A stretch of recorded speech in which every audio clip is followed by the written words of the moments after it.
All right. Sense of adventure. Let's do this. I'm bad at pronunciating like things. So my god is Nadine. Medine, yeah. Nadine. Okay, so we're Medi Knights then, right? Yes. I'm gonna murder this. I'm gonna murder it all. I'm sorry. The Um, E is pronounced the same as in medicine. no. Do I know anything about this family of rock gnomes? How much would your character have investigated before Not travel? my Torin is very absent-minded, so I would say basically nothing unless there was something really spectacular that everybody would know. Yeah, you've never heard of them. Okay. And so Monty, how does Monty present in this campaign? All right, so we talked a little bit about whether you wanted to control him, like in a combat situation. You said you'd rather not do it as closely, so that's fine. I can play him as more independent of you than Okay. or an ordinary animal companion would be. So for right now, as far as your character knows, he's an ordinary dog. Well, I mean, he's an ordinary dog that sometimes has the voice of God, but not consistently.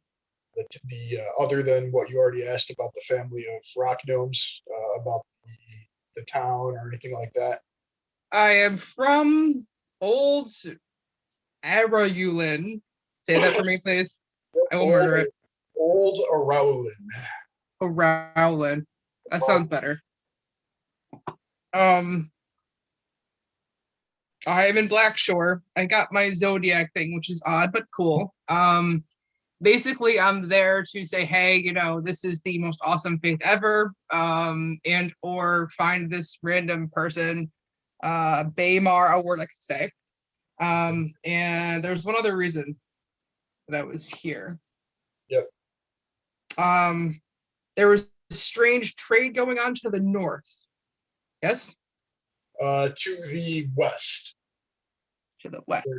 So Blackshore sits on the end of a trade route going to the very little known Western Kingdom. Yep. So you got the maps there. Did you get the larger area map as well? This one, but it's super tiny. Yeah. Okay. So yeah, it's that road to the west leads off to a very very long trade route. Okay. It goes to lands unknown, very very far away. Is this the kind of job that the priesthood would send me on just to get rid of me for a little while? Roll an insight check. God.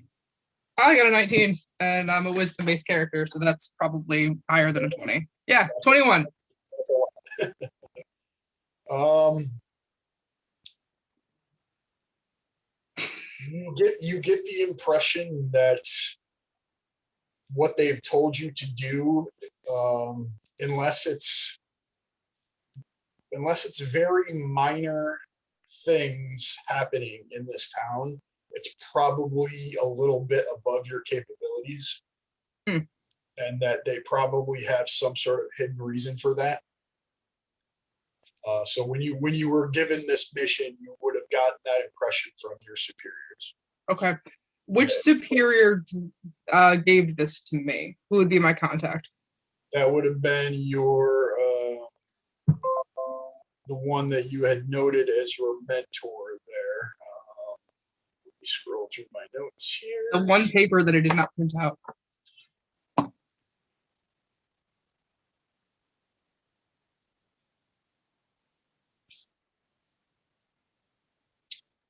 Kelta Blackhelm.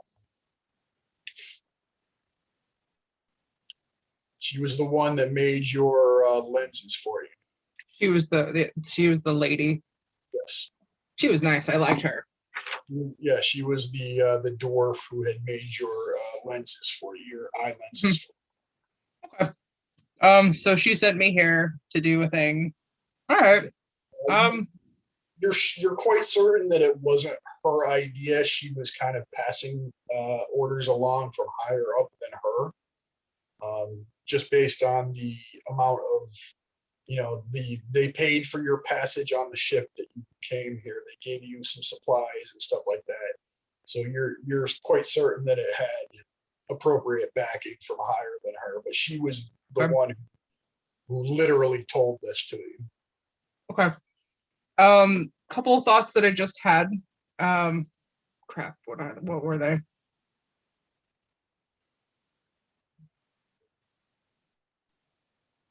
Skip it. It's fine. It'll come back to me or it won't. All day. It's gonna bother me though. Oh, so being a cleric, the way I generally play clerics is I have a list of these are what my spells are, unless I noted specifically another day. So the list that I have on the D&D Beyond is the list that I will have for my spells prepared at any given time, unless I specify otherwise. Does that work for you? Yes, that works. Yep. And components aren't a big deal for you? No, not so much. Unless it's something that A big one. Unless it has a listed gold piece cost. If it actually says a gold piece cost in the spell description, then that you do need. Okay. Well, other than that, we just assume that you've got them on you. I have an early goal of I want to get barding for Monty, so he's less likely to die if he's hit. Okay. So that's going to be a priority for me. I think it's like 4 times the cost of regular armor. But that is going to be like if I have money or if I have spare time, I want to work on conjiggering something for him with time. That is a side goal, one of Torrent's project now that he has some time. All right, noting that down. That sounds like it would probably be totally doable. You do know a little bit about Blackshore. It's not a huge town, but it's got some creature comforts and so forth, and it does have basic industry and so forth that a town would have, including blacksmiths and armorers and so forth. All right, so just to set the stage a little bit before we really dive in. So from Old Rowland, you booked, or the church booked passage for you on a ship headed north, because Old Rowland is quite a bit to the south of Blackshore. Blackshore is actually quite far north. It actually starts becoming tundra and Arctic, basically, not too far north of Blackshore. So think like Canada would be roughly what Blackshore is. So you booked the church booked passage for you on a ship. You took the ship and got finally, after several days voyage, to Blackshore. Blackshore has a small port, a small but relatively busy port. Due to some unexpected weather delays, you hit some doldrums where you were becalmed, and the winds just didn't blow for quite a short period of time.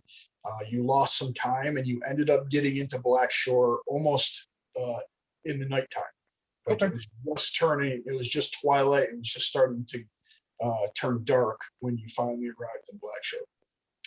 So you took there are at the docks, the dock district there are a number of seedy hostels and crappy seamen's inns and so forth.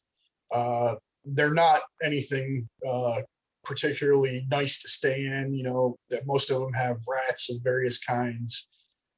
They're smelly, they're cramped, they're uncomfortable, they're not very clean. But you basically stumbled off the ship. That was the only place to stay, as it's now nighttime. You went. They were cheap.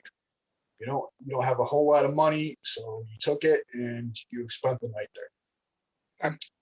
And finally, dawn comes on your first official full day in Blackshore. Okay. So the sun comes up in the North Country over the town of Blackshore, and now I'm going to have to miss above the town of Blackshore. In a small seedy inn on the docks, A young gnome awakens and begins to stretch. Other places in the town of Blackshore, other things begin to stir.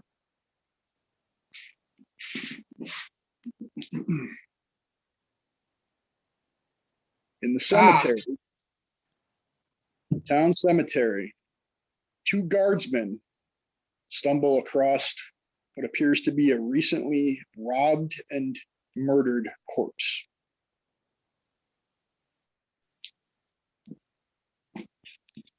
As the light begins to peek over the bay from the sun, two figures swim toward the dock in a frenzy, raising massive splashes and sprays of foam in all directions, swimming as fast as they can. They head for the docks. One of them appears to be a half orc. One of them, a humanoid of some sort. Their chests are heaving. They're exerting themselves. And they finally reach the dock, clamber up onto it as quickly as they can, and collapse onto the wooden planks, panting, unable to move. And they lie there for several minutes.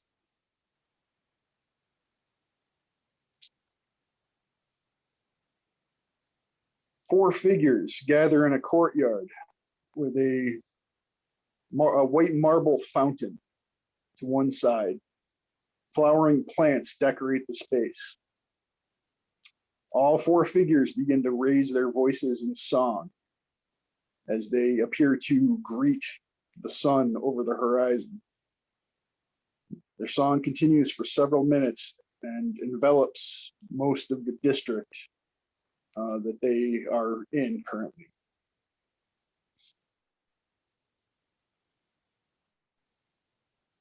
A tap room of an inn, much nicer than the one that the young gnome is staying at, has only 4 customers this early in the morning. They were apparently there before well before the sun ever rose. And the tall, thin, elderly barkeep looks as if he's been roused from his bed at far too early an hour. And he does not look happy about it. The 4 individuals who are his only custom at this point in the morning appear to be rougher sorts, perhaps ones who are used to the road and the dangers that it presents. In the town square itself, surrounding the stalls of the merchants and the large stone statue of the town's founder and first mayor, several what appear to be merchants loading wagons with all of their wares in barrels and boxes and crates around them, appear to be arguing in what's becoming a heated argument and seems to be almost at the point of drawing weapons, arguing in raised voices. To one side, down an alleyway, behind some buildings, a figure loads up a wagon and prepares his horses. He glances over his shoulder nervously, hearing the sounds of the argument of the merchants not too far away. It appears to be rushed and hurried, and also trying not to call attention to himself. Is that mostly player knowledge for me? Because Torin would not be able to take all of that in instantaneously. Nope, this is completely player knowledge. Okay. Torin doesn't know any of this. Yep. Torin is fully awake. All right. Torin says hello to Monty and decides it's breakfast time. Would like to go to the downstairs of the inn, even if it's seedy and suspicious. What do I see? So you go down, and it's not even an inn really. It's a hostel. There is a desk with a built-in wooden desk as you come down the stairs. and it's where you would expect like a foyer to be in an ordinary house. And this wooden desk essentially takes up 3/4 of that space. Okay. Rickety wooden chair behind it, and seated in it is a young human male, red hair, this unruly mess of red hair on top of his head. He looks like he's maybe 20 years old. Hmm.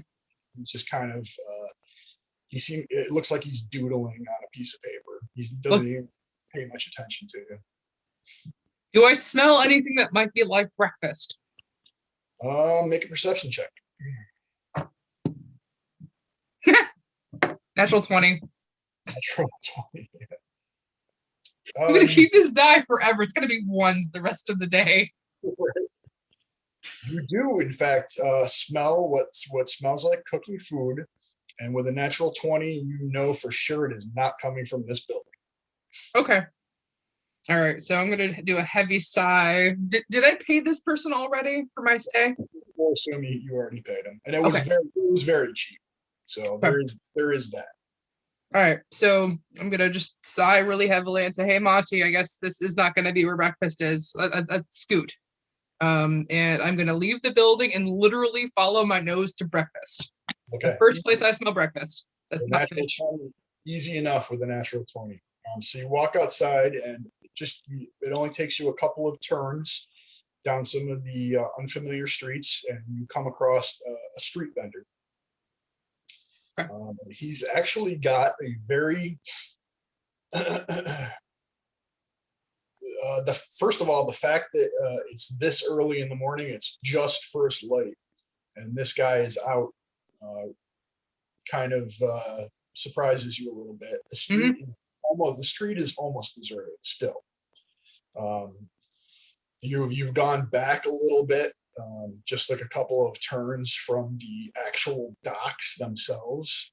You could kind of in the distance hear people working on the docks. You can hear like ropes creaking and people kind of shouting back and forth. But a couple turns back, the street is almost deserted still.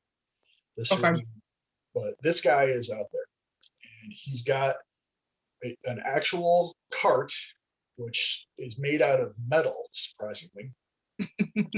And it has a parasol rising up from it. It's a large parasol that covers the entire width of the cart, rainbow striped parasol. And the individual standing under it, a human male, and he's got black hair, long black waxed mustache that comes out to the sides like this, and a broad-brimmed hat with a tall peak on top of it, almost like a witch's hat, you would think of. A little bit maybe blunter at the tip, and he's wearing also rainbow striped clothing. That works to attract people. All right, I'm gonna walk up to this fella and greet him. The enticing smell is definitely coming from inside this cart. Hello, sir. How are you today? Well, hello.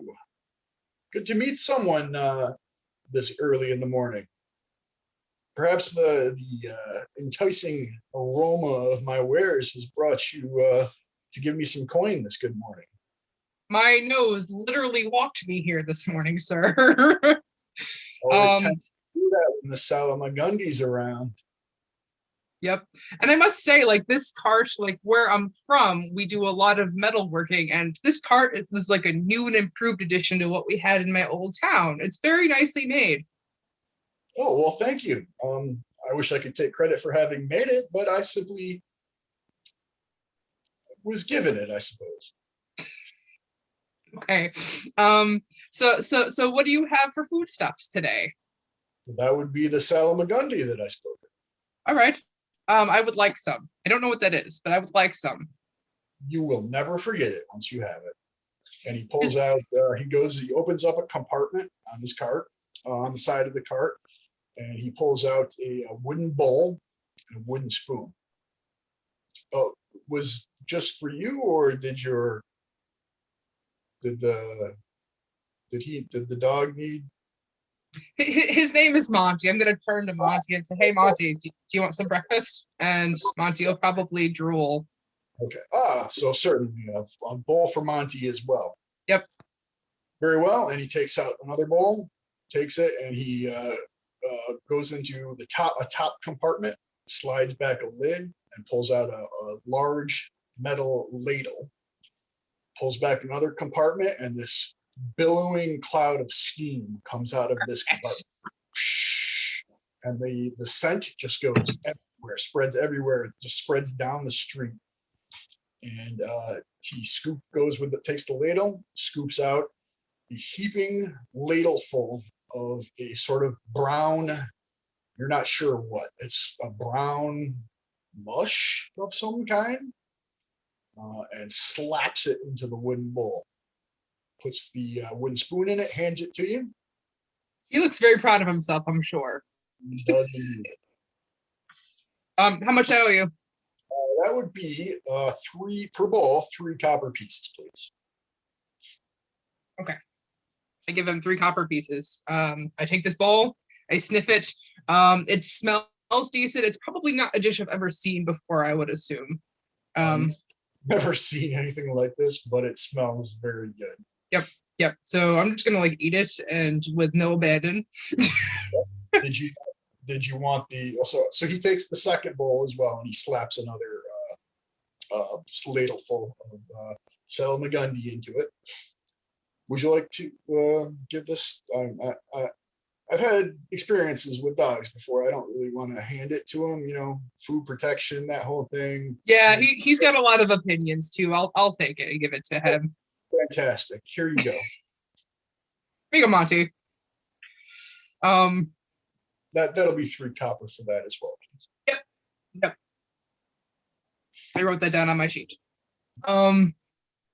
So out of character, did Torin?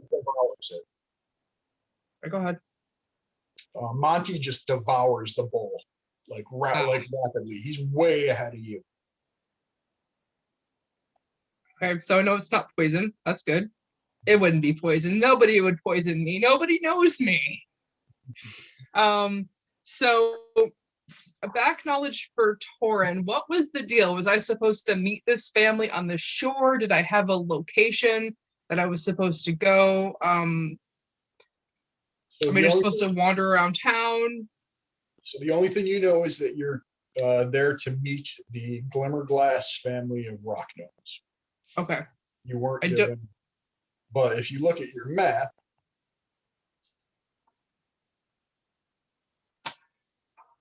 yes. Let's see.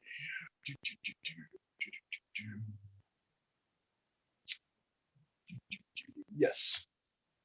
On the peninsula to the north of the harbor there. Mm-hmm. Maybe you can't see it because it's very small.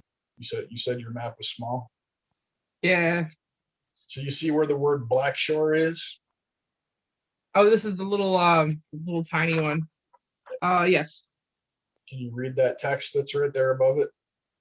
A Glimmerglass lighthouse. That makes sense. There you go. Oh, I feel so smart. All right, that's cool.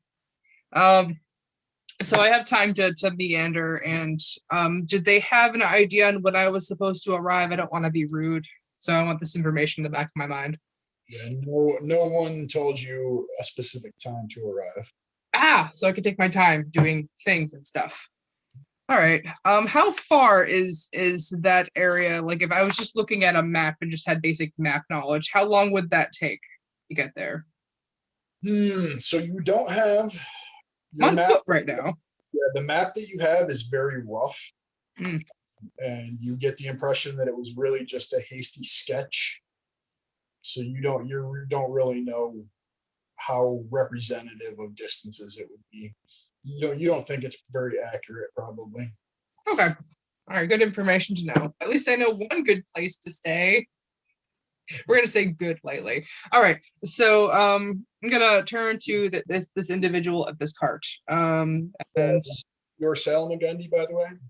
Hmm? Did you eat your Salmagundi, by the way? Yes. The minute he gave it to me.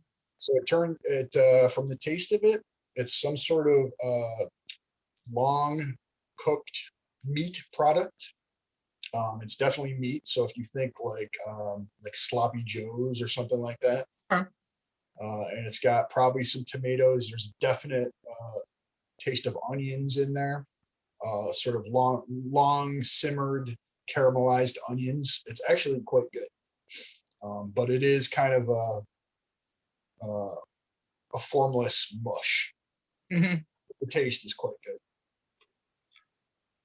So this is a very interesting dish. I've not had this before. So like compliments to the chef. Did you make all of that in this cart?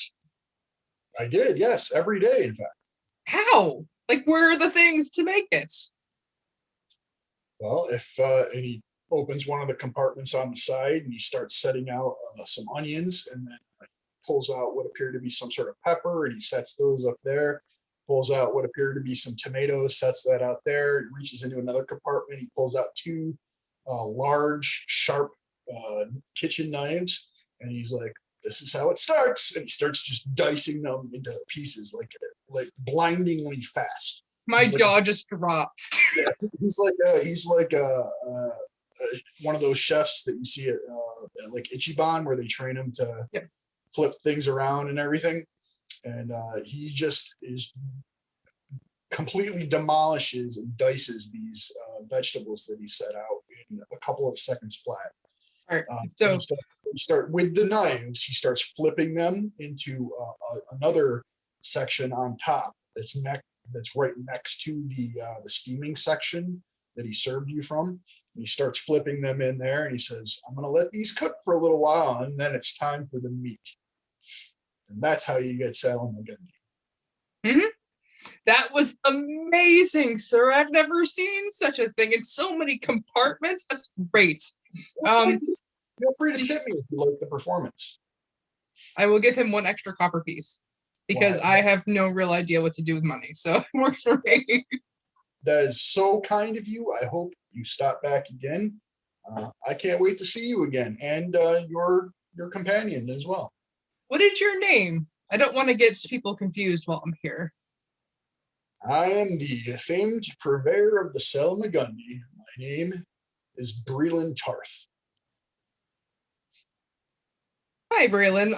I'm this is Monty and I am Tord, and we look forward to future breakfasts at this exact location. Keep it up, dude. That would be excellent. I cannot wait to see both of you again, Torin and Monty. All right. So I'm gonna saunter off.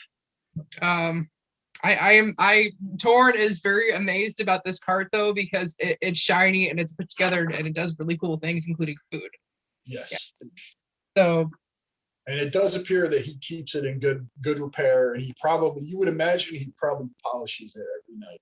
as he should. All right. So where's the cart relative to all the things that you showed me on the map with the little peoples? So it's pretty much right in the dock district. It's just a couple of streets back from the actual dock, from the actual waterfront itself. Okay. So looking on the map there. Okay. You were asking where is it relative to what now? When you were showing me where all of the people were for character knowledge, where Okay. is this in comparison? So I know, like when I walk out, what, like I know I'm in the dock district, but are any of those happenings anywhere near me? Yep. So you imagine that the people swimming in the water they had to have been right on the docks. Yeah, So that's true. imagine that must be really close by somewhere. You know that the merchants that were arguing in the town square around the statue of the first mayor. So you can actually see it's on the map there. It's the open area in the old district, which isn't too far away. So that's kind of a major landmark, that statue. Other than that, you're not really sure where the other things took place. You're not really sure where the cemetery is. Okay. Do I hear the singing? You do not. Okay. All right. So I'm gonna take it that I'd probably find more people towards the dock because you gotta be a morning person to be a fisherman. So I'm gonna head closer to the docks to see if I can find people walking around. Yep. And this whole time, you could kind of hear more noise coming from the dock area. Hmm. There's people working in that direction. Yep. So you head back in that direction, and not only are people working, but it's definitely ramping up as well as the sun continues to rise. There currently aren't many ships in the harbor. The ship that you came here on is still moored at one of the docks. And there's also, that actually is the only. How much would Torin know about ships? Not bad because my best friend is into ships. Okay. I could roll for it if you want me to. Well, we'll just consider that part of background. Okay. Yeah, If you because he was always very lonely and he never stopped talking about boats and how much he missed them. Okay, perfect. And since you are a Medi Knight, and that's shipbuilding specifically is part of what they do, not necessarily ship sailing, but shipbuilding certainly. We'll say a pretty reasonable amount about ships. So the ship that you came here on is the only ocean-going vessel currently here in the harbor at Blackshore. The other ones, there's about 8 to 10 smaller vessels that appear to be almost a cross between a barge and a ship. They're low to the water line, wider. They've got a much wider draft, and it looks like they actually look like they might be able to go up rivers if a navigable river is found. But they're clearly meant for cargo. Okay. Rather than being full-on ocean-going vessels. Can I tell any specific kind of cargo more than others? It would be some sort of bulk cargo. It could be anything really. Yep. They're not passenger, so it wouldn't be like moving people. It wouldn't be a ferry per se to move people around. It would definitely be for some sort of bulk cargo. It should be all carts. It could be anything from carts. It could be iron bars. It could be chests full of gold coins. You don't know. It could be wheat, beer, ale, whatever. So I'm gonna go down to. Are there any people that I know docks are very like people wear a lot of different clothing. It's where there's a lot of mosh of differentness, of diversity is a better word. I would like to see if there's anybody that's fishing from the dock that looks like they are native and belong there. Okay. I don't have a fishing pole, but I know people fish, so maybe I'll talk to somebody. Okay, make a perception check. No, 20, that makes me sad. I got an 8. An 8? Yep, Okay. an 8. It's a very good number. You don't see anybody that's fishing. You do see some people that in teams are throwing out nets. So you notice that the shoreline here is actually not. It doesn't appear that there was ever a beach right here. Okay. The shoreline actually cuts off abruptly into a cliff, which is, it's not a super high cliff. It's only maybe 10 feet, but the ground is level, and then it suddenly plunges directly into the bay, into the harbor. That's unique. They've sort of built their dock structures, the wooden dock structures, up into the side of this cliff. And so there are stairs that kind of go down, and then maybe midway, like 5 feet or so from the water line, they start with the dock platforms and supports and so forth. Okay. So it's kind of interesting. This section you can kind of see. Now that the sun is coming up, you can kind of see to either side of the arms of the bay of the harbor. Once it gets kind of outside the city limits, or the beginning of the outside of the city limits, you can kind of look out over the water and you can just see that it begins to be beach out there. And the sand on the beaches is black. Huh. Very original name. But right Go here, us. yeah, but right here where the docks are, it's just cliff. Mm-hmm. It's like a sheared off section of stone. Is there a dock that is going horizontal, parallel to the cliff area that I could walk along, almost like a boardwalk that's not an actual boardwalk? There is kind of a boardwalk here, yes, along the whole dock district. So yep, it's less, it's not really a boardwalk as it's a series of wharfs. Okay. That just kind of line the entire dock area. And just kind of looking out over, it appears to, each one of them appears to be used by a specific work gang. You can kind of tell that these dock workers kind of stick to they're kind of huddling, well, not huddling per se, but they're kind of sticking to their own little wharf area. Mm-hmm. And there's just a series of them. You could walk from pretty much, it looks like, one end of the dock district to the other along this series of wharfs. There's not like, there's not gates or walls or anything that prevent you from doing that. So it seems to be almost kind of an unwritten rule that these gangs of dock workers are kind of sticking in this one area and kind of claiming their own little patch of territory. So it's kind of like a boardwalk, just it's not a stroll. Yeah. I think I would like to walk along the boardwalk and not necessarily act like a tourist, but just to look around as like a stroll. Heading, I guess, are the maps that you gave oriented correctly for direction? Like the top of the Blackshore is north. Yes. Okay. All right. I would like to head north because I would know from my map that the lighthouse is probably not south from my current location, so I figured I'd walk along and see if there's anything cool.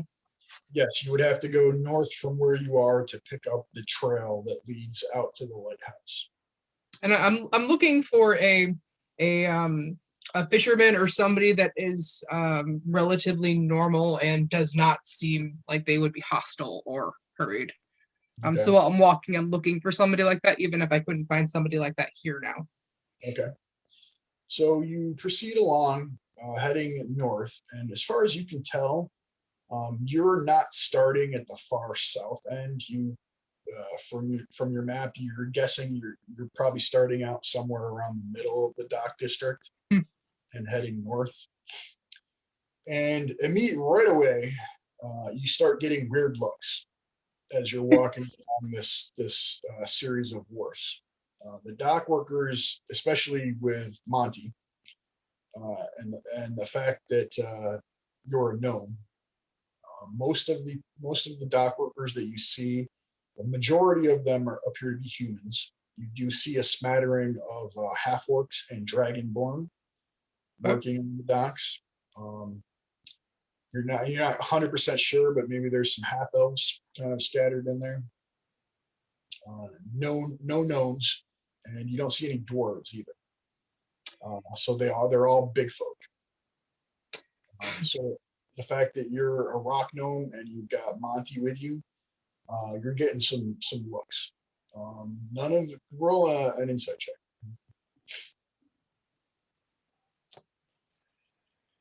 17. What is it? 17. 17. None of them seem openly hostile. Like, you don't think they're gonna immediately attack you or anything like that. but you do get the feeling that you're kind of breaking. So not only is the sight of you kind of unusual, but you also think you're breaking some sort of social norm as well. Okay. So from my knowledge of being on, the town that I'm from was obviously on a waterway. Is it unusual for me to be in an area where there is specifically no gnomes working on on the wharf areas, or is that because also we're just small and probably not as great at the labor thing? You actually have you would have no idea. That's not something in Old Rowland, which actually is a large harbor city. All manner of races worked on the docks. Okay. Gnomes, halflings, dwarves. So you're really not sure why that would be. So I'm going to call it the boardwalk because it makes more sense to me. I hope that's okay. Yep. Are there areas where the street of actual Blackshore routinely touch base with where the boardwalk is? Where the streets touch, Mhm. um, it's close to the docks. It's actually more. They're kind of glorified streets. They're more alleyways almost. And Okay. then as you get further back from the docks, they kind of widen out into real proper streets. Okay. Um, All right. so yeah, it's kind of tight and cramped this close to the water. So I'm gonna tell Monty to stay super close. He's generally very well mannered and isn't like gonna go after people's fish and stuff. So I'm gonna just tell him to stay close to me, and I'm gonna recognize that they're acting this way and walk normally. But as soon as there is a safe area that is easy for me to just kind of veer off to go back towards town, that's what I would like to do. But I want to make sure that the alleyway doesn't look weird and shady. But once there's one that's not occupied, I would like to just kind of naturally go that way. Okay. Make a quick perception check. 15. 15. So unfortunately, you never saw any people fishing other than the sort of teams of people that were casting nets and pulling up fish. And actually, it looked like they were pulling up more. They were intending to pull up clams, oddly enough, and fish would come up with it as well. It Oh, looked like what they were. It looked like what they were after was clams. So you don't see anybody that's actually just kind of fishing for recreation on the docks that makes sense. during the entirety of your walk. You do manage to spot an alleyway which appears to be empty and relatively free of refuse and like shadowy hiding places and stuff like that. Okay. You can fairly easily veer off into that and start heading toward real streets. Thorn is not generally suspicious because he doesn't tend to pay attention very well, but the looks of the people when I was towards the wharfs put me on edge a little bit. So I'm gonna just hurry along to the main street, or to where the street actually becomes a street and not an alley. Yep, easy enough. Yay! Get through the alleyway. Nothing seems to, nothing jumps out at you or seems to injure you in any way. I And would. very quickly you get to a place where the streets widen back out, and you start. And actually, at this point now that you've been wandering around for several minutes now. You had breakfast. The sun is higher in the sky, and you start to see more people out and about. Any gnomes? Roll a perception check. Name of the game. 13. 13. At the moment, you don't see any gnomes. Okay. I'm gonna just like take off my glasses and make sure that they're all nice and so they're working properly in my eyeballs. Because if I see a gnome, I want to see the gnome. Okay, so my goal is to roughly head in a north-like direction, following where as close to the wharf area as I can without actually being on the wharf, but to try to still follow the river. I don't know how far the alley is and the road is and the directions of the street, but is this possible? Very possible, yes. I would like to do this. All right, so you start heading north.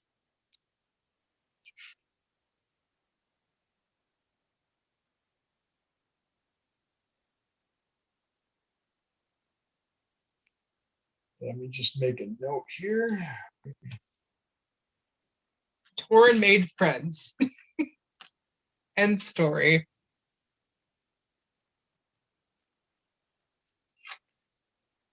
So as you begin heading north, the streets are not completely alive with what you would consider full daytime traffic.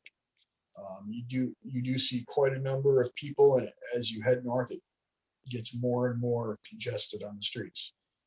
Again, you're seeing mostly big folk.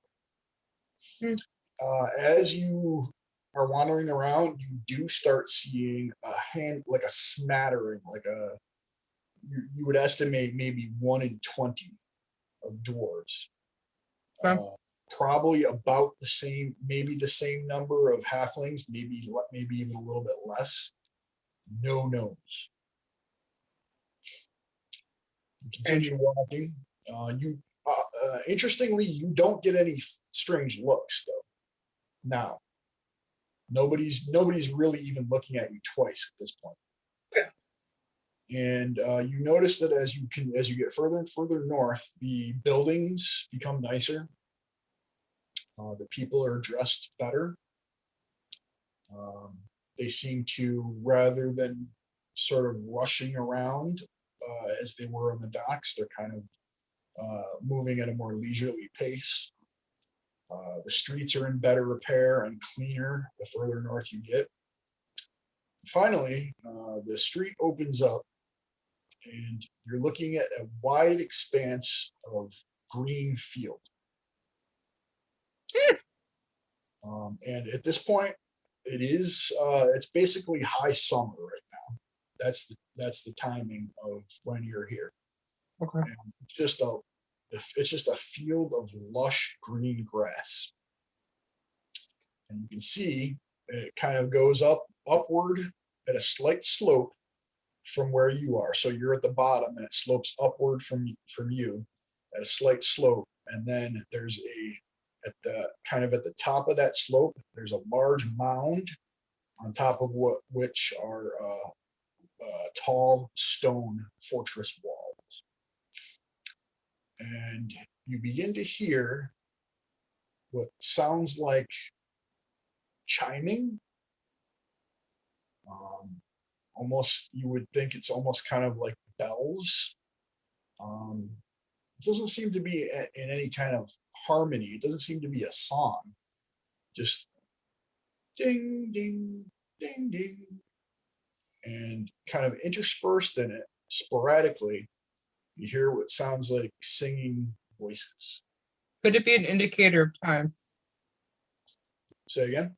Could that be an indicator of time?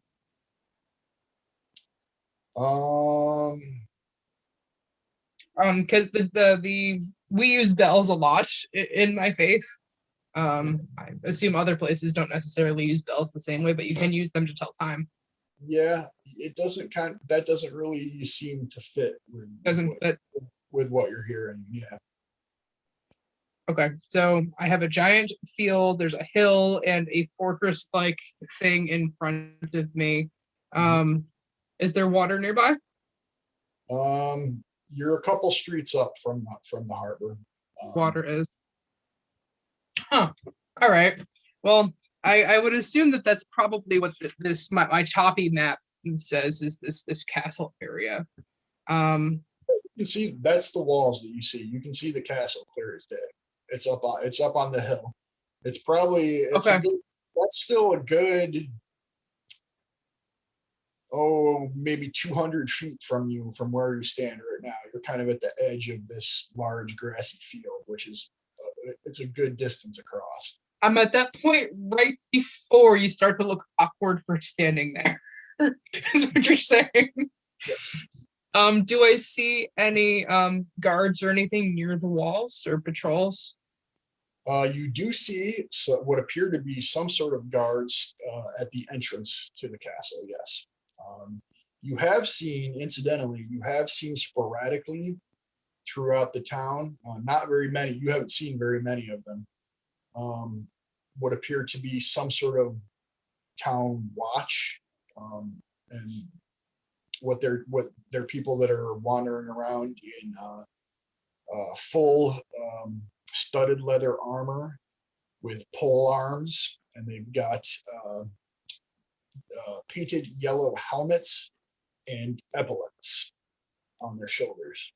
Okay. And they appear, you've seen a couple of them, but not very many of them. And it appears to be a uniform. So you assume that they're the watch. Is there a place near where I am where I could like sit down without looking like suspicious or weird? You could sit down on the grass. You don't see anybody else sitting on the grass, but you do see people walking across it. I would like to observe anybody coming in or coming out of the where I see the wall, or I'm going to call it the fortress. Coming in and out of it's the main gate that you see, and you see these guards or watchmen or whatever they are. I'm specifically looking for what that interaction's like with the guards. Okay. Currently, you don't see anybody going in and out of this gate. They seem to be posted. These watchmen seem to be posted there. All right, I'm gonna wait until I see at least one person go up there, or somebody come out. So are you sitting right like at the edge of the grassy area? You just I could probably like move closer to like near where the wharf is to like kind of look like I'm looking out at the waterway as opposed to just staring at a fortress, because that's dumb. Yep, that can definitely be done. So you go a little ways, and you can still kind of just hear that bell-like sound, and unfortunately the sound of the waves at this point is growing loud enough as you move closer to kind of drown out whatever the voices was, whatever that was going on with that. But you can still kind of hear the chimes, kind of not too far away. I want to count the intervals of them. Okay. Okay, we'll get to that in a second. So you have a seat at the edge of the grass, kind of at the edge of where the grassy field and the dock areas kind of meet, and you sit there. It's actually a really nice day. It's really sunny. Like I said, it's kind of like high summer at this point, so think June, July. Mm-hmm. And the sun is coming. It gets higher in the sky. You can tell it's probably going to be a hot day today. Okay. Even this far north, you are pretty sure that it's going to be a scorcher today.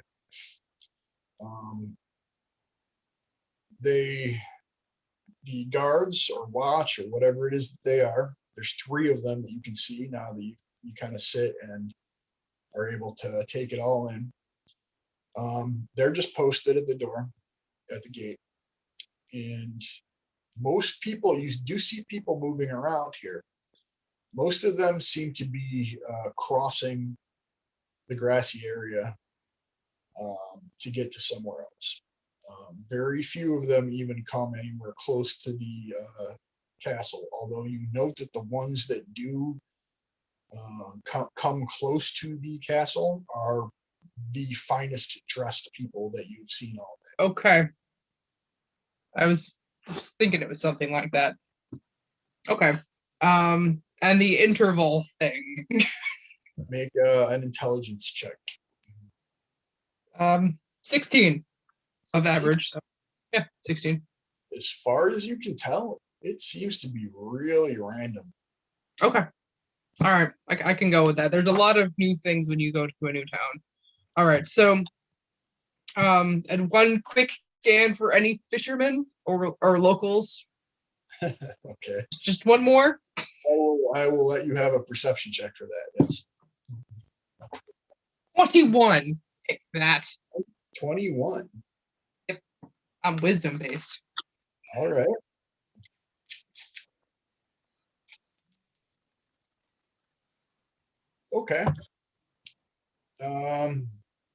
as you're sitting there, and you're kind of dividing your attention between watching the castle and the people walking across the field, you're kind of keeping an eye on the harbor as well. You see, kind of popping up a little bit, almost like a prairie dog or something, popping up from the under the lip of the cliff that drops off into the harbor. Mhm. You see what appears to be a blonde head. Just kind of pop up, look around, pop back down. You sit there. You sit there for a minute or so. Pops up, looks around, pops Okay. pops up again, sees you sitting there with Monty, and just kind of looks at you for a minute, open mouthed, like kind of in like puzzlement almost. Mhm. Hi. You can see that it's a child. It's a young boy. Okay. Appears to be a human child. All you can see is his head, so you can't quite tell how old at this point. He's just kind of looking at you with his mouth kind of slightly hanging open. And he said, kind of as he's looking at you, you start to tell he's looking. He's not looking at you. He's looking at Monty. Is it like a fear look? Nope, just kind of open mouth. Kind of, it's almost puzzlement, curiosity. He won't hurt you. Do you want to pet him? He's friendly. Auntie, sit down and look cute. He's pretty big, isn't he? He's the same age as like me. You know, he won't hurt anything. He's my buddy. He's your company. Would you like to meet him? His name is Monty. All right. And you see these hands and arms come clambering over the edge of the cliff, climbs up like a little spider monkey. Of course he does. Kind of scampers closer to you and Monty. And you can see it's a little boy, blonde hair, a human. He can't be more than 8 or 9 years old. And he kind of comes a little bit closer. And you can see as he gets closer in his hands, he's got almost what looks like a little miniature crossbow. It's not much more than a toy, but he's got, it's a tiny little thing. It wouldn't even be in a normal, even in a gnome's hands, it wouldn't even qualify as a hand crossbow. It's basically a toy. But he's got, you can see that there's more in a sort of a quiver on his back. He's got these long bolts, quarrels, arrows for it that appear to be very thin and made out of metal. And they're long, like they're so long that you're like, how does that even fit on the little toy of a crossbow? So he's got that. He doesn't have one knocked. He's just got the little crossbow in his hands, and then he's got the actual bolts or whatever they are in a little quiver on strapped across his back. It's a nice looking dog. Yeah, he's a good boy. He keeps me company. We do a lot of cool stuff together. What were you doing down there, if you don't mind me asking? Just shooting the fishes. Ah, the town I came from does spear fishing. You're using a bow? Yeah, spear fishing. That's it. See, it's got, and he pulls out one of the bolts. See, you put the fishing line on the end here, and then you shoot the fishes. From my crafting expertise, does that check out?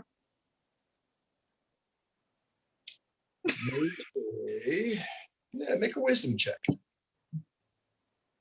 13. It looks like it would work, yeah. Okay. I mean, the bow itself looks a little flimsy. You wouldn't want to give any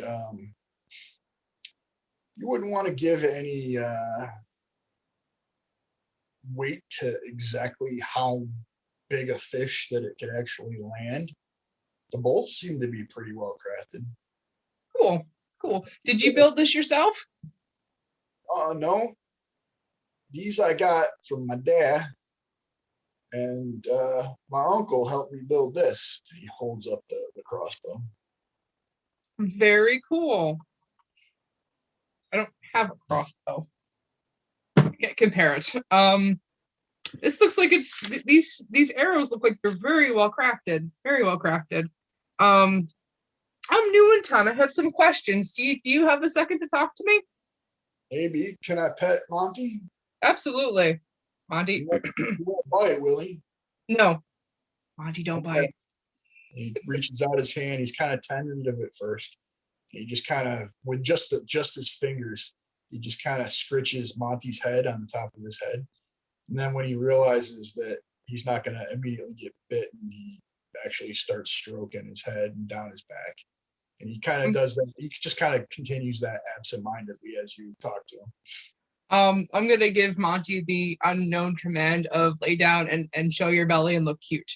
Okay. Yep. He does that. No problem. Because that is less scary for a large dog.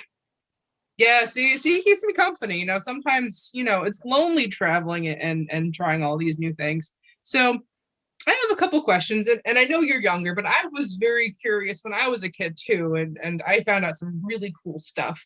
So I have this map here, and it's wrong. And I was wondering if you knew any shops around here that might be able to point me in the right direction. And where are the gnomes? Do you know where the gnomes are? Aren't you a gnome? Yeah, but I'm not from here. I'm looking for other gnomes. All the gnomes are out at the lighthouse. Really? Can you tell me more about this lighthouse? It's out on the headland. It's out that way. It sits out by itself. I don't go How out would there. I get there? I've been out there a couple times. You take the trail. Does it go to the north like if I follow along the waterway here? Would it take me there? Yes. Cool. So tell me about the biggest fish you've ever caught with this contraption. I caught a shark. No way. It was only a little shark. It was only like 2 feet long. It must have been a baby shark. It had to have been a baby shark, but it was a shark. Very cool. Very cool. Do you mind if I look at your crossbow real quick? I'm a craftsman. I won't harm it. Okay. All right.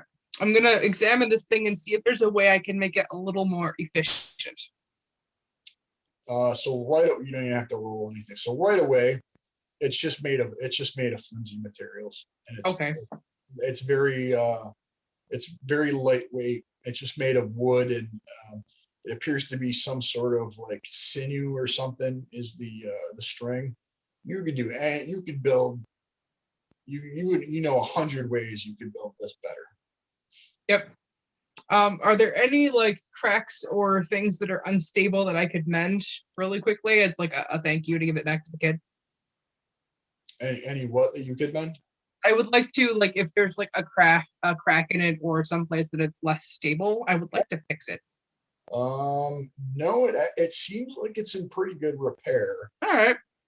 He doesn't seem like he beats the crap out of it too much. He's probably proud of it. You get the impression that he's proud of it. All right, I'm gonna give it back to him. This looks great. Thank you for showing this to me. Oh yeah, okay. All right, Monty. What? So he's Monty. What's your name? Oh, Torin Wobblecog. Torin. Okay. Mm-hmm. I'm Raffin. I'm sorry, that was rude of me. I'm not always great with people. Raffin. Also horrible names. Where's your family? Oh, we live down in the Dock District. It's not too far from here. A couple streets. I stayed in an inn. I'm going to call it an inn over there yesterday. It seems like an interesting part of town. You don't want to stay at those places. Why not? Check your coin purse in the morning. I'm going to check my coin purse right now. Okay. Yeah, you seem like if he's hinting that you might have got robbed, it doesn't seem like you got robbed. you've got everything that you came with. Okay. All right. The weapons might help kind of deter them a little bit. I'm not really great with um, paying attention to the comings and goings of people at times. So if I'd say maybe you should find something outside of the dock district if you need to stay somewhere.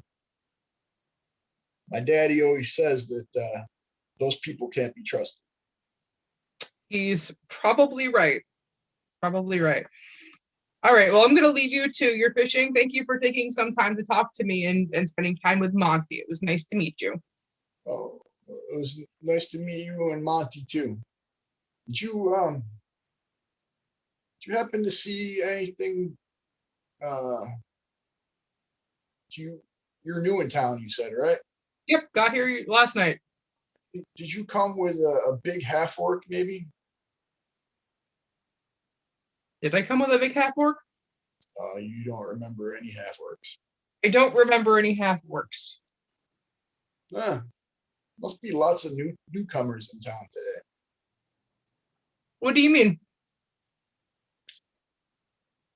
There was a half orc that I'd never seen before. Him and his friend went for a swim early in the morning. Was he swimming in an area that people usually swim? I mean, no, sometimes the divers go down sometimes if they're looking for pearls with the clams. That makes sense. Okay.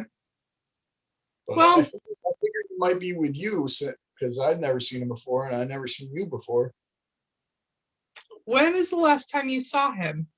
This is interesting. This morning, I was out here shooting the fish. The fish come up good when the sun comes up. Yes, they do. Come up to the surface and you can shoot them easy. I've never been great at fishing, but I have some friends that love fishing and I just kind of watch them do their work. It's pretty amazing. Sometimes it's a lot of work. I love spearfishing in theory. Yeah, me too. Did this half orc how did you know he looked different? There are not many half orcs in Blackshore, and this one I've never seen before. Okay. He was big. Most half orcs tend to be big, but this one was real big. Yep. They eat their spinach for sure. Okay. Well, thanks for the information. If that person is from my ship, maybe I'll run into them. Okay. It's hard to tell what's going on in the dark, you know.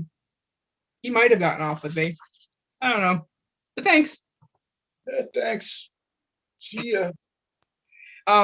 So gnomes in my area have this really cool secret handshake thing, and I'm gonna try to do like a weird ass secret handshake thing with this kid, and they're gonna look at me like I'm nuts, but I'm gonna do it anyway. All right. So you're telling him that it's a secret gnome handshake? Yes, exactly. A performance check. What is that based on? Dex? That's charisma. Oh, okay. I don't have a negative modifier, so that's good. So 12. I'll take a 12. 12's not bad. So you show him and you come up with something. You're not sure you could ever repeat it. Right. But he kind of absorbs it and once you're done showing him, he's got a big smile on his face and he's like cool. Okay. Cool. I will saunter away now. Meaningful interaction of the day. All right. I didn't even ask him what the fort was for. That's fine. It's fine. I'm talking to myself. It's fine. All right. I want to walk back towards town. Where do I want to go? Torin is actually saying this. It's fine. Work guy, huh? Is it lunchtime yet? No, you still got a couple hours before high noon. If I was a halfling, it would be breakfast time. Second breakfast time. Yes. I'm gonna do one quick walk through town again to look for any shops that might have carry maps. And then I want to head back towards where this lighthouse might presumably be. Okay. So you're going to look around kind of in this, right in this area around the grassy field, or? I'm gonna go back into like the town area towards probably a marketplace if I could find one. The marketplace? Okay. Yeah. Um, I'm guarding my purse now though. do you want to just kind of wander in that direction, or do you want to ask for directions?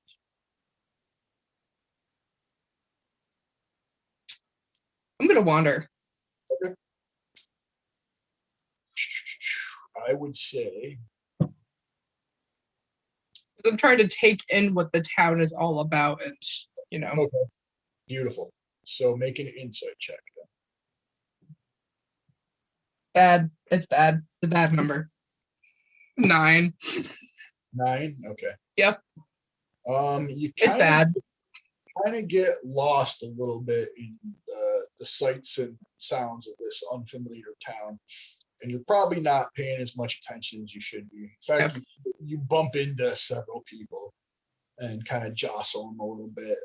They don't always, most of them are big folks, so they don't always see you coming because you're, way down at their waist level. Mhm. And you just kind of bump into them, and most of them give you dirty looks when you do it, and just keep walking. That's cool. They don't seem to like think it's weird or anything that you're a gnome, or that they don't seem to recognize or care that you're a stranger or anything like that. They're just kind of pissed off because you bumped into them. And almost nobody spares a second glance for Monty. That doesn't seem to bother them at all. Okay. I will sometimes apologize when I feel like it. Okay. So you do kind of head in a general direction of what you see on the map, is heading back toward the marketplace or the square. And it turns out that it's, even though you're kind of sort of lost in your own world a little bit, your head's just on a swivel and you're kind of looking at everything. It's not too difficult from where you were. It's not too difficult to find. Okay. You actually are kind of naturally channeled by the nature of the streets and kind of the nature of the traffic to one large, what looks like a main thoroughfare. Okay. Just keep heading south along that, and before too long at all, it opens up into a large square, and there's buildings that surround it. You do see what appear to be vendors' stalls of various sorts. It's not packed. This isn't like a bazaar or anything like that. Mhm. There's two kind of scattered stalls. It's right now it does seem to be getting more and more crowded here as people kind of go back and forth. And right in the center is a large, imposing marble statue of a human male warrior in full armor, with a large two-bladed axe held in his right hand, and it's kind of held up at about head level like this. And at the base of the statue, it has a carving that you assume is his name. It's Timoth Arumar. And it says his name, Timoth Arumar, first mayor. Okay. And around it, kind of in a rough semicircle on kind of like two crescents on either side almost, you do see what appear to be some stacks of crates and barrels. Okay. Is there anybody else in the square area interacting with the statue? Interacting with the statue? No. In fact, there doesn't seem to be anybody within that crescent of barrels and crates at all, which kind of surround the statue. Okay. All of the people, so the stalls are kind of around the outside, around the perimeter of the square, and that's where kind of most of the people are circulating. Is kind of in a circle around the square, going from stall to stall, or going to the stall that they want and then leaving, whatever the case may be. Okay, so I need to find a map maker because I need to be prepared for a life. What kind of shop would require would I find a map maker in? You're for find a what now? A map maker. Map maker. There are. You don't know if there's any in Blackshore, but there are cartographers. You might also look for some sort of a geographer. So that would be someone who makes maps for travel purposes specifically. So that would be someone who maps wilderness areas. There are cartographers that do stuff like mapping of towns and so forth. Yeah, you have no idea if there's any here in Blackshore, though. But that is something that's known to be. There were several in Old Around. Yep. Any patrols? Yes, you do see some of that same watch with the yellow painted helmets and epaulets. They seem to be armed identically. These guys, most of them have pole arms. Most of them are spears. You do see the occasional halberd. And you do see a couple of these have crossbows. The ones here. Okay. What is their demeanor? Like, are they like stiff and rigid, or are they interacting with people? Are they sauntering or focused? Like, what's their demeanor? Make an insight check. 10. Also a great score. 10? Yep, 10. They're mostly sauntering.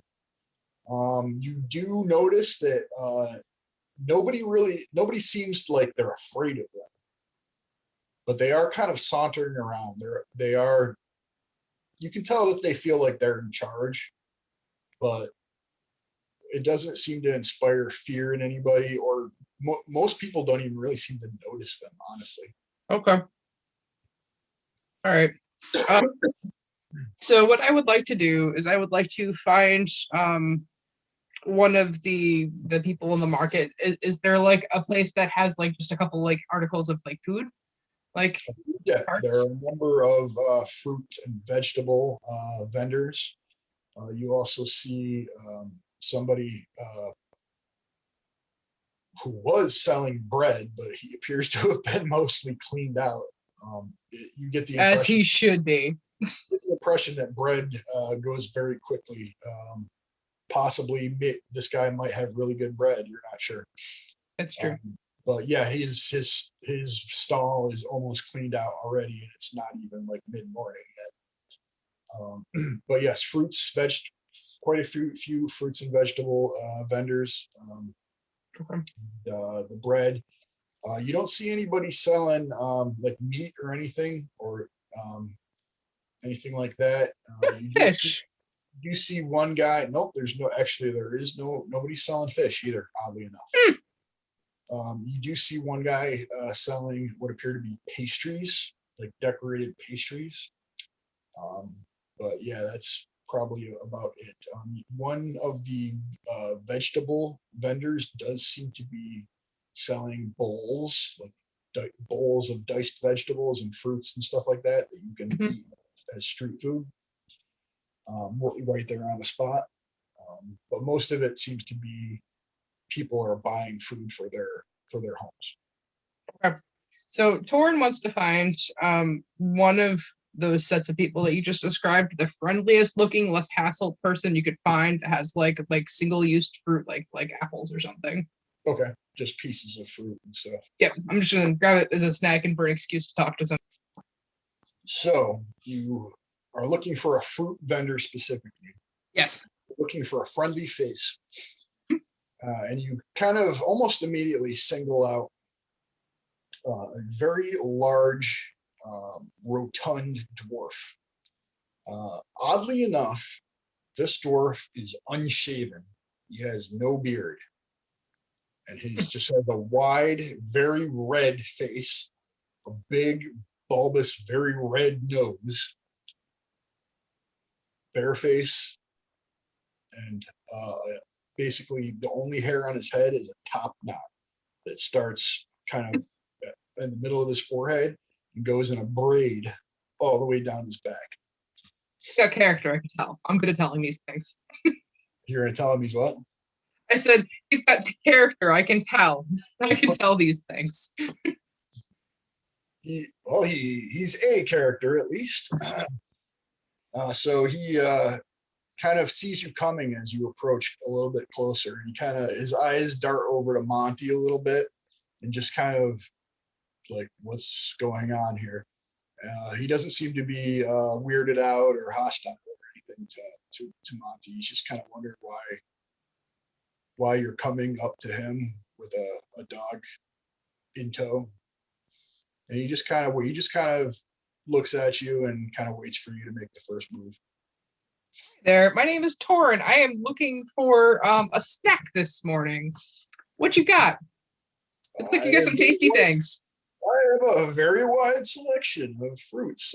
Most of my fruits are imported from lands south of here, but I also have vegetables, which are all locally grown. Farm to table, as they say. What are you in the mood for? What do you have a taste for? I'm from the south, so I kind of feel like I want to try something different today. So locally grown then. Well, how about this carrot? Have I ever seen carrots before? Looks great. Looks great. I've never seen a carrot before. I'm not good at bluffing. Yeah. And don't worry. This is Monty. He's my companion. He keeps me busy. He's not going to hurt anything. I noticed that you looked a little nervous. Not nervous. I was just wondering. I mean, you don't see too many vegetarian dogs, so I was kind of wondering why you were coming to me. But we had soup this morning. Don't worry. Oh, okay. So listen, we're new in town, and I'm having trouble finding my way around using the shoddy map that my boss gave me. I pull out this messed up map, and I know this area is a frontier town of sorts. I was wondering if you could help me locate a place to go to get a better map or to point me in the right direction. Well, as for directions, I might be able to help you. Maps, I can help a little less. Okay. I mean, really, the only people that traffic in maps would be the Glimmer Glasses or maybe the Arumars. Maybe the temple, the abbey. Okay. Other than that,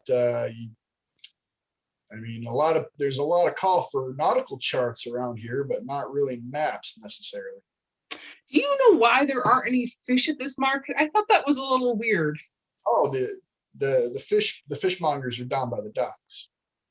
Oh. That's where everybody goes for fish. That makes logical sense. Yep, can tell that I'm new. So you mentioned the Glimmerglass clan. Are they known for like map making cartography? Like, what are they known for? I've heard this name before.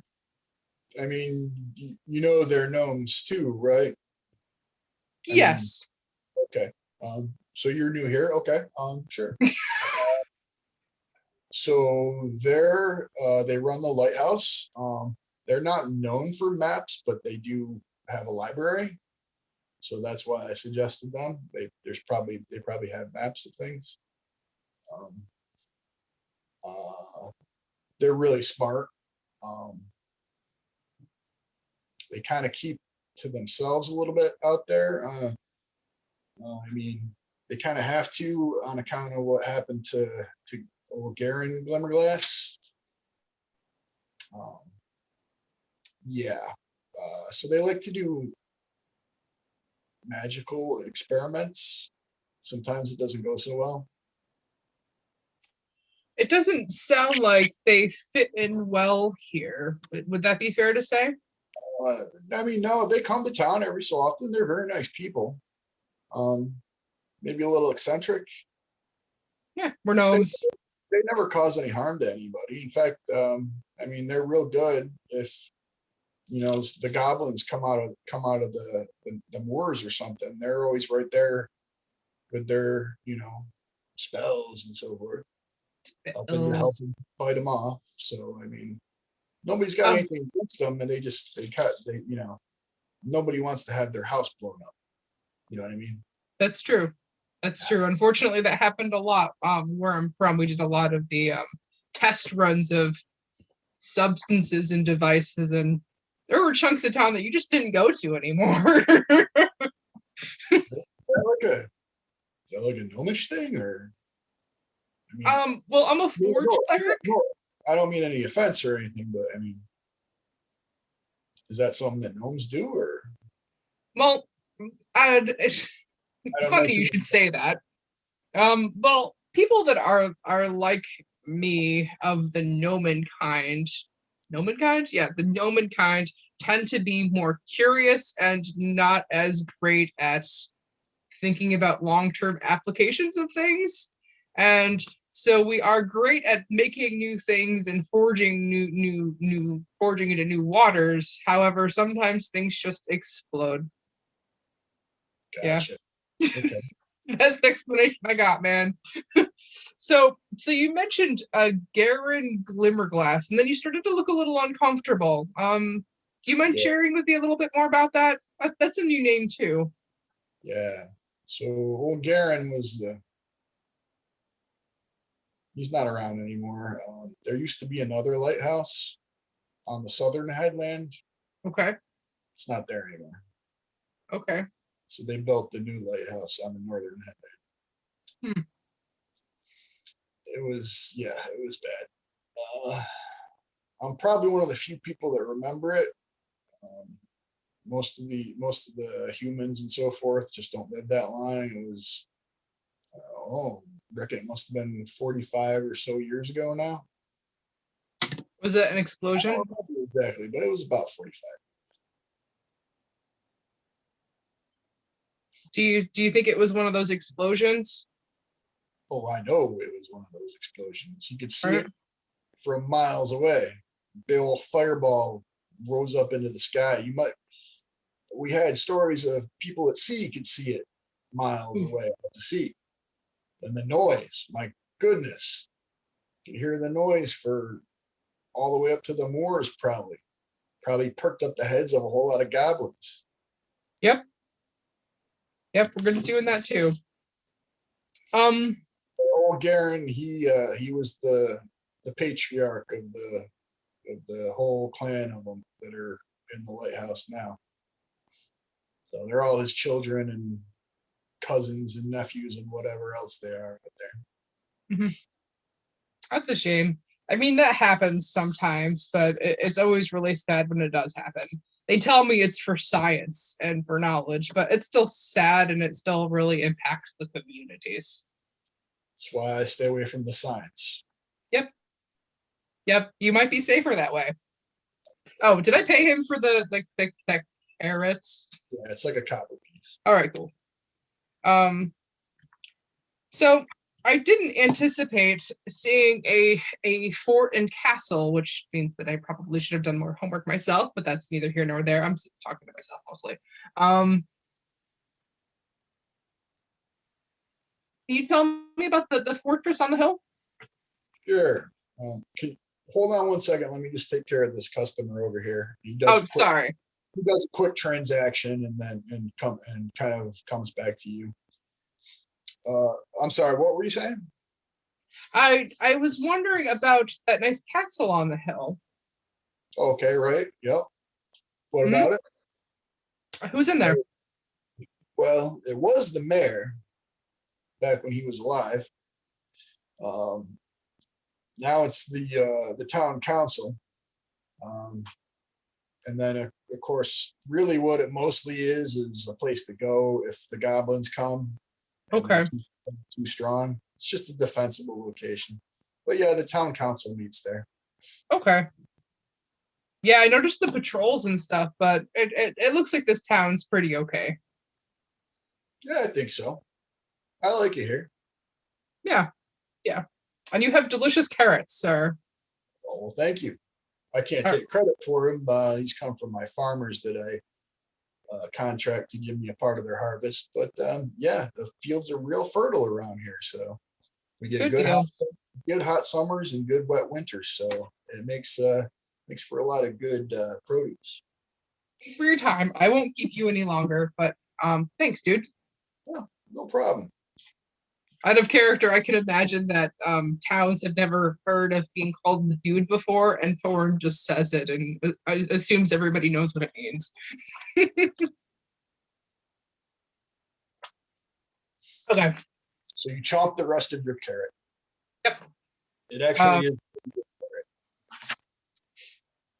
So I would like to start heading towards the direction of the lighthouse. I could probably, because everything kind of streams towards the marketplace, I could probably find my way back, I would assume. Okay. So I would like to try to find this path this small child talked about. Sure. You can, from where you were, especially from where you were when you were talking to Raffin, the kid. Yep. You could see pretty clearly how the harbor kind of has two arms that kind of enclose it, and you could see sort of the northern one kind of going off. You couldn't quite see a structure or anything at the end of it where your map says the lighthouse is. Yep. You couldn't quite see the lighthouse itself, but you can kind of see this peninsula of land reaching out into the sea. So you pretty much know where you're going. So you don't think it would be too much difficulty to pick up a trail out there if you just kind of head in that direction. All right. So, I'm gonna start doing that. Okay, so you're gonna start out, and from the marketplace, you essentially turn back around the way you came from, and you go right back up that main thoroughfare, that large main thoroughfare that you came down. You end up back at the big green field at the foot of the hill where the castle is. And from there, you just kind of strike out to the east. Okay. You kind of figured it was something like that. You kind of keep the harbor to your right side and just start walking. And make a survival check. Also wisdom based, I think, right? Yep. 18. 18. No problem at all. You pick up very quickly as you're walking. You pick up a beaten footpath. It's not very wide, but it looks like it is pretty well used. Like a lot of people kind of trample this area down on a regular basis. It looks like part of it is a footpath, but you do see wagon ruts as well. Okay. The wagon ruts are not as well worn as the footpath, but they're there. Okay. In fact, the footpath looks old, like it's been years and years and years of people walking back and forth on it. Good to know. And also with an 18 survival check, you do know that it's going to be about a 2-hour hike, just based on what you could see of that peninsula of land jutting out, and just kind of, especially with the slower pace that a gnome walks at than a human would. So you figure it's going to be about a 2-hour hike or so out there. I turn to Monty and say, we should have gotten a pastry. I should have gotten a pastry. I regret all of my life choices now. Moving on. So you start walking, and this peninsula is actually pretty bare. There's some sea grasses that kind of grow on it, some scrub brush, small stunted trees. It looks like the soil is probably pretty rocky, you would guess. Yep. And it does kind of slope down toward the harbor into those black sand beaches that you saw earlier. Okay. and the trail is kind of at the top. It kind of runs along the top of a low bluff, like a drop off. That's only 2-3 feet or so. It's like a sandy bluff that goes down to the beach, and it kind of runs along that sort of slightly elevated portion of land. It just keeps going out into the horizon. It seems like because the land is so low here. You see, there are also sand dunes here, poking out from the seagrasses and the scrub brush. Black sand dunes, and a lot of like gravel and scree and so forth. And you are getting a breeze off the ocean right now that is blowing from the north, so it'd be from your currently from your left hand side, blowing from your left to your right into the harbor. And you do see a number of sailing ships kind of clustered around the mouth of the harbor at the moment. Make a, let's see, you know about ships, so I'll You say, know about ships. Yep. So I'll say make a wisdom check. I fail. You failed. 8. Okay. It's 8. It's bad. Yeah, that's weird. It's weird how those ships are kind of clustered around at the mouth of the harbor like that. You're not really sure what to make of that. So you keep walking, and so it's getting on toward a little bit after mid-morning. It's probably going to be about noon by the time you reach your destination, just at an estimate. You would think the sun would be high in the sky, and it's getting warmer, starting to broil a little bit. You can definitely feel the sun beating down. Mm-hmm. The sea breeze kind of keeps you cool, but you can still feel the sun kind of coming through. Make a perception check. 12.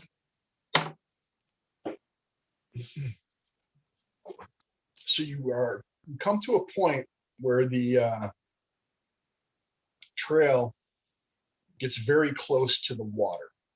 The beach becomes very narrow, and kind of eroded almost to the point where it's a very small beach, only maybe 10 feet or so. So it's the water, 10 feet of beach, the bluff, and then the trail is on top of the bluff. So you're very close to the water. And kind of up ahead, maybe 60 feet or so, you see what looks like a beached fishing boat. Okay. And you see, it looks actually, you rolled a 12. Okay, with a 12, yeah, you see a beached fishing boat. Is tide in or out? Tide is currently appears to be out. Okay.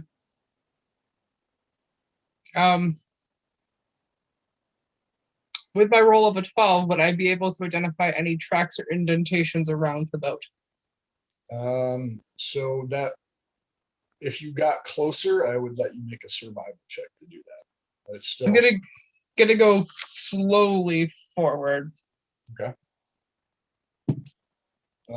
You get within about 30 feet or so, and you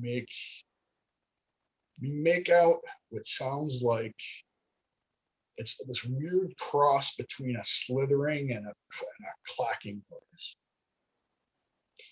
From under the boat? It seems to be coming from the vicinity of the boat, yes. Huh. All right.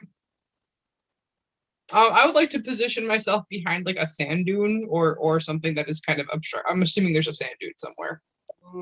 Yeah, you can find an undulation in the surrounding terrain to kind of. I'm small, just like lay down. Nice. I'm gonna. If you want to make a hide check or a stealth check, you can do that. Oh God. 10, which is better than it could be. You crouch behind a low rise that's kind of between the trail and this boat. Paid more attention with school. All right, so I'm gonna do a one of the Forged Clerics special actions for the Blessing of the Forge to give myself +1 to AC just in case. And I'm gonna take a piece of driftwood or some other hard substance and throw it at the boat. Throw it at the boat. Yep. All right, make an attack roll. This will be good. With your dexterity. So add your dexterity bonus and your proficiency modifier. Right. 13. Yeah, easy enough. So you find a piece of driftwood, a fairly hefty piece, and you just kind of fling it end over end, and it goes thwack and clatters against the hull of this derelict fishing boat that you see, and that slithering, clacking noise that you were hearing stops dead. There's a pause, and from around the other side of the fishing boat, away from you, emerges two orange and yellow colored pincers. And scuttling out comes the largest crab you have ever seen. Of course. Comes right out from inside the hull of this vessel. And let's see if it notices you on the trail, crouching down. That's a natural 1. Cool. Yes. You kind of see it turn, and it kind of scuttles back and forth a couple of times, and just kind of you can tell it's clearly disturbed. It's kind of almost running back and forth in front of whatever hole it comes out of. Doesn't seem to realize that you're up on that trail, though. You're maybe 30 feet away. Doesn't seem to realize you're there. I had to lob the thing pretty far. Yeah, but it's out. Okay. So was it one big one or one big one and 2 small ones? You only see one right now, and it's a big one. It's probably maybe 7 or 8 feet in diameter. It's big. It's probably not hurting anything, though. Probably. I don't hear screaming or see blood anywhere, right? Perception check. All right, fine. 17. 17. You don't hear anything other than the noise of this thing kind of clacking back and forth. You do see what appear to be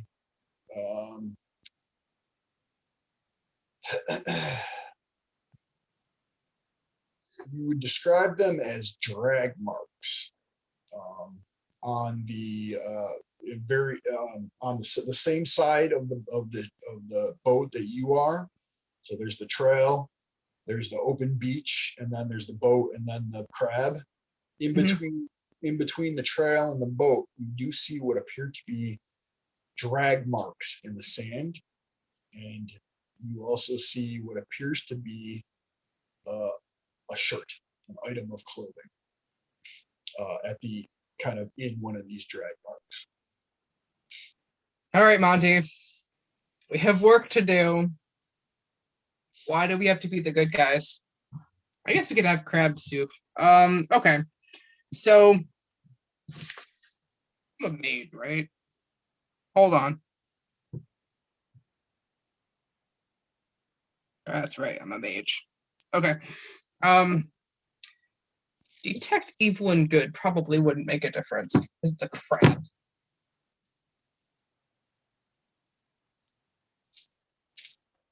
All right, so I am going to have Monty run towards the crab and then veer off to distract it.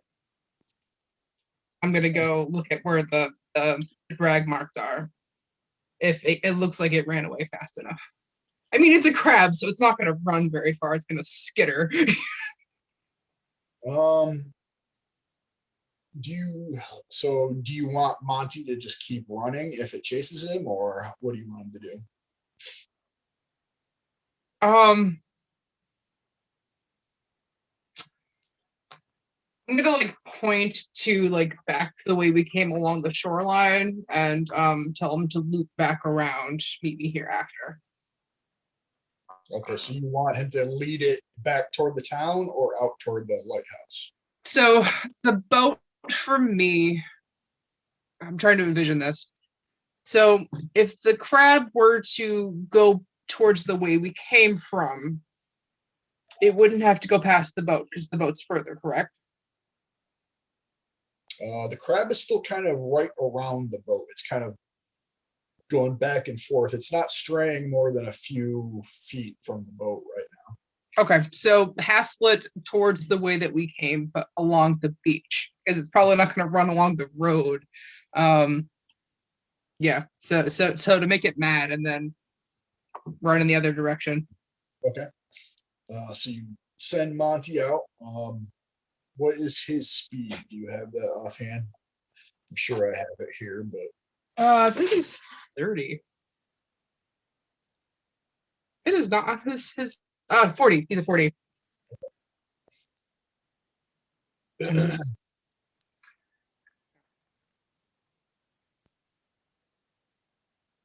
so Monty runs out and starts yipping at the crab and kind of running back and forth. Basically bristles his fur up, basically tries to make as much of a show of himself as he can. Yep. And the crab takes the bait. And Monty just starts hoofing it back in the direction of Blackshore along the beach. And the crab goes, starts just clattering after him. Monty is handily faster than the crab. I was hoping you'd say that. Maintains his lead, no problem. And just starts, the crab is just gone, just heads down the beach. This thing looks pissed. Go find like a crab nest. They're headed down the beach now. They're getting further and further away with every second. All right. I want to go out from my hiding space and examine the tracks and to see if I can flip the boat over and like the shirt or article of clothing on the ground. Okay. So the boat is a little bit larger than something that you could flip. It looks like it was maybe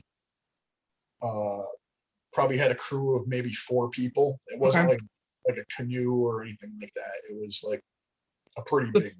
It was a boat. It probably, yeah, you imagine it probably had a crew of like 4 to 5 people.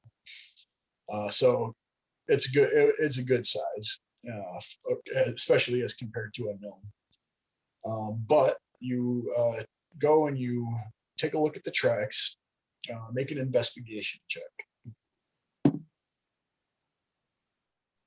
7. 7? 7. Just a 7. Good old 7. I wasted my 20s.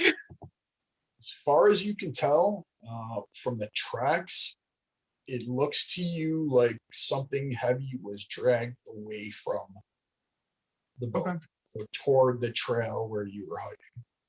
So like off the beach up onto the trail. So something was dragged away from the boat.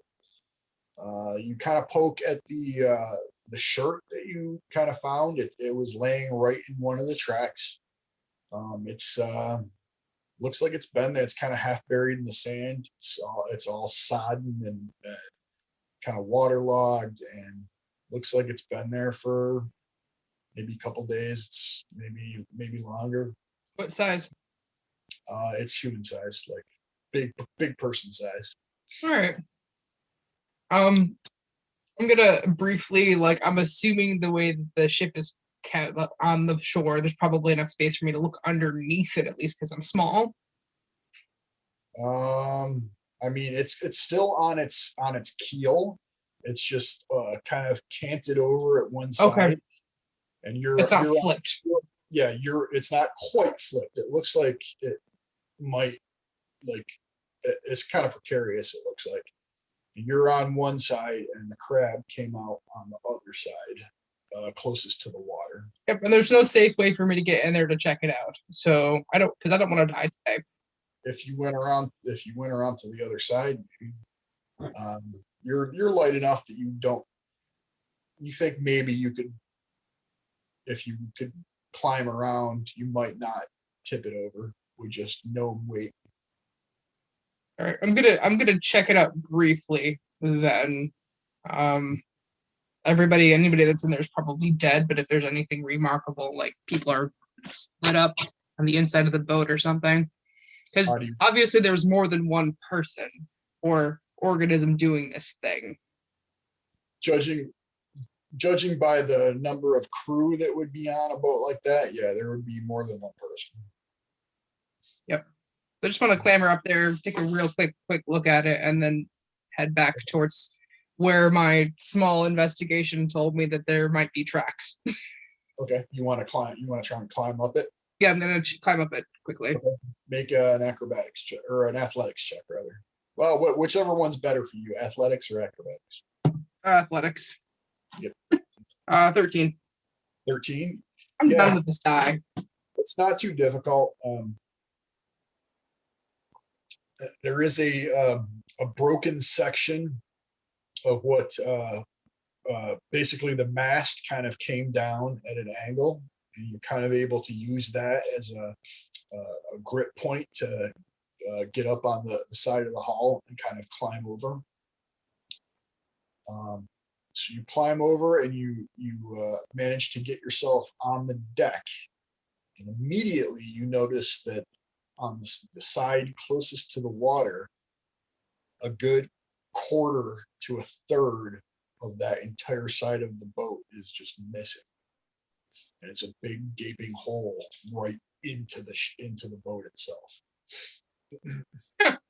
that appears to be where the crab came out of. Yeah. Okay. All right. No other dead bodies that I see. Any Make crab nest. If you're just looking, if you're just scanning around, make a perception check. If you're actually kind of methodically kind of looking around, make an investigation check. Got a natural 20. Thank you, other die. Natural 20. All righty. So much for random glancing. So you kind of poke your head. You kind of have to go to the edge of the deck that's at an angle. You got to kind of climb up to the edge of it and kind of peek over to look down inside. And you do manage to look inside, and there appears to be a bunch of there's nothing like really gruesome inside. It appears to be a bunch of like dead fish and stuff like that. This crab has been layering in there. Doesn't seem like it doesn't seem like it's been in there that long. It's not filled with detritus, but you can see inside, and you can see that there's like there were once small cabins under the deck here where presumably the crew slept, and there's now there's ropes and tackle and nets kind of stored in here. You don't see anything gruesome like bodies or anything, and then it hits you. This hole in the hull, it's a bite mark. Yep, I was thinking. It's a bite. Something bit the side of this boat off. And as the realization kind of washes over you and your eyes kind of widen with your natural 20, you're kind of just looking around like, oh my God. And you see in one of the timbers that makes up the hull of this ship, a gigantic shark tooth. This thing is about as big as your entire upper body. The tooth? The tooth. I probably can't get that out then. I thought about it though. You could try. Yes, I would like to take the shark tooth out and then leave. So you'll kind of have to sort of circumnavigate around the edge of the hole a little bit and kind of clamber down. So make your acrobatics / athletics check just to get to the tooth. 18. 18, yep, no problem. Just like a gnomish spider monkey, you clamber down there. Not an issue, and you're able to yank the tooth out.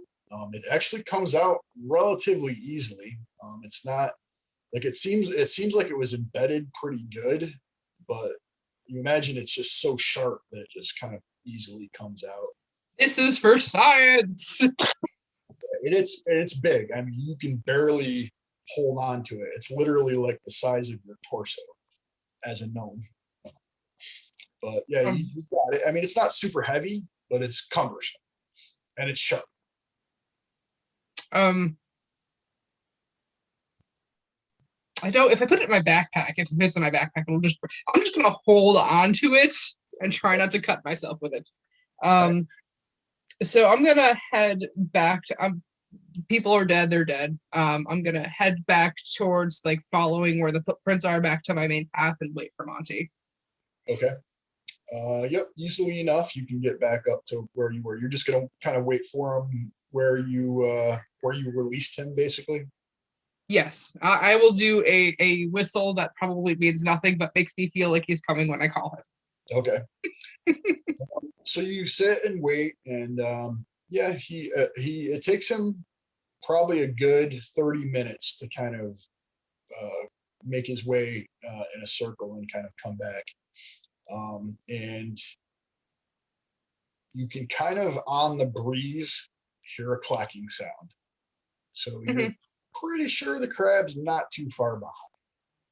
All right, so I don't run very fast. I don't want to kill a crab. All right. I am going to ready action spell command for when he gets close enough for me to cast the spell on him. And then I'm gonna go away. Because I don't want to kill a crab today. So I will wait for Monty, but when he gets within, I don't know how many feet command is, 60 feet. You're going to cast command on Monty or the crab? The crab. Okay. Command. Let's see what that does. I think that might be, it might have to understand what you're saying to use that, which you would know as a cleric, but let me look. Yeah, to the target can't. Yeah, so you can do something else if you want to. I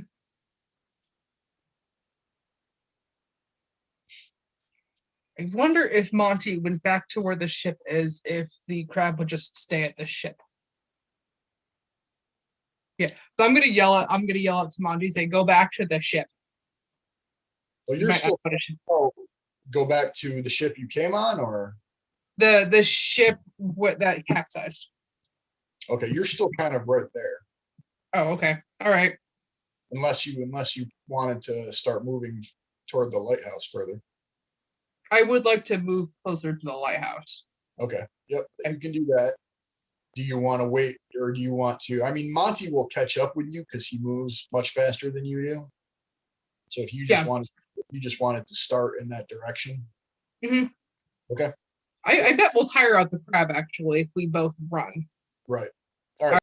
All right. Nice job, Monty. I'm gonna pull out like a piece of beef stick or something for him. He eats it. You imagine he's probably hungry now.